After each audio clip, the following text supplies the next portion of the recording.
Hello à tous. Alors il est 5h33 du matin, on est réveillé, dans quelques minutes on part pour l'aéroport. Aujourd'hui on va prendre un petit vol Air Europa sur un Boeing 787 Dreamliner de Madrid jusqu'à Barcelone, donc à peu près 1 heure de vol qui est prévu. Donc la petite review d'aujourd'hui va voir ce que ça donne d'avoir un avion long courrier pour un trajet aussi court que celui-ci. C'est parti, je vous retrouve à l'aéroport.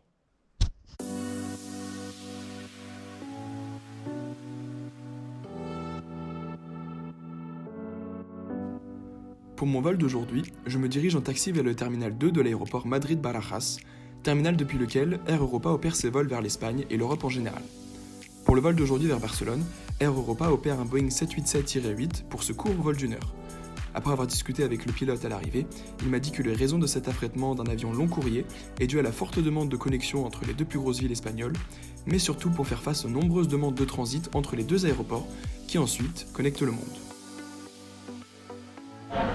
Ok les teams, donc on est bien arrivé à l'aéroport, la sécurité est passée et maintenant on va pas tarder à embarquer, la queue se forme déjà, donc on se retrouve dans l'avion, c'est parti.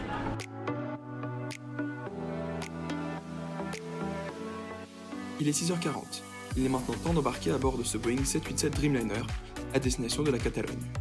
Concernant l'avion du jour, c'est un Boeing 787-8, le plus petit de la gamme Dreamliner de Boeing. L'avion porte comme immatriculation Echo Charlie Mike Mike Yankee et est âgé de presque 7 ans. Le vol durera 57 minutes et nous volerons au Flight Level 310, c'est-à-dire à presque 9500 mètres d'altitude. Après avoir donné mon carnet à un steward, carnet qui est destiné à être signé par les pilotes, je me suis assis en rangée 42, siège A, côté hublot, et j'étais agréablement surpris par la cabine. Donc concernant la cabine, les sièges sont d'une très bonne qualité, avec un écran qui est sympa. Honnêtement pour un vol long courrier ça fera carrément l'affaire. Cependant la petite spécificité c'est que c'est une compagnie qui est entre guillemets considérée comme low cost, c'est-à-dire qu'on n'a pas de repas. Donc pour un vol de 12 heures je pense que c'est un peu long, il vaut mieux venir avec son repas ou préparer un budget spécialement pour ça. Et puis sinon, étant donné que je fais 1m90, la situation pour les jambes est plutôt bonne. Et les sièges sont tout nouveaux, d'une très bonne qualité. Et la cabine a un vrai air de neuf. Et donc ça fait vraiment plaisir pour un vol aussi court que celui-là. À bord de toute la flotte long courrier de Air Europa, il y a le Wi-Fi. Étant donné que c'est une compagnie considérée comme low cost, le Wi-Fi varie entre un prix de 2€ pour le Message Pass à 12€ pour le pass tout compris de streaming. Air Europa fait également des menus disponibles sur tous les vols. Les prix sont à partir de 2,50€ pour certains snacks, à 12€ pour les menus déjeuner complets, ce qui est comparable au prix de Ryanair et EasyJet par exemple. Puis, pendant que je tournais ce plan de cabine, ce fut la grosse surprise quand un steward me demanda de venir avec lui vers l'avant de l'avion, au rang 15, premier rang des sièges économiques, car le pilote voulait me permettre d'accéder au cockpit rapidement à l'arrivée pour que je puisse y faire un tour et discuter avec lui.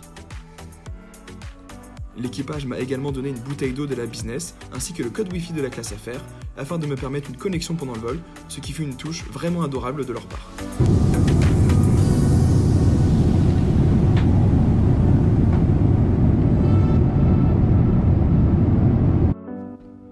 Pour ce qui est de la propreté, la cabine de l'avion ainsi que les WC étaient comme neufs, alors que cette cabine a déjà presque 7 ans, ce qui fait vraiment plaisir à voir car c'est rarement le cas malheureusement dans d'autres compagnies low cost, comme Ryanair ou Vueling par exemple. Puis 40 minutes après le décollage, ce fut déjà le moment de la descente. Je vous laisse donc avec ces plans de Barcelone vus d'en haut et de l'atterrissage à l'aéroport international de Barcelone-El Prat.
tourne, ok nickel.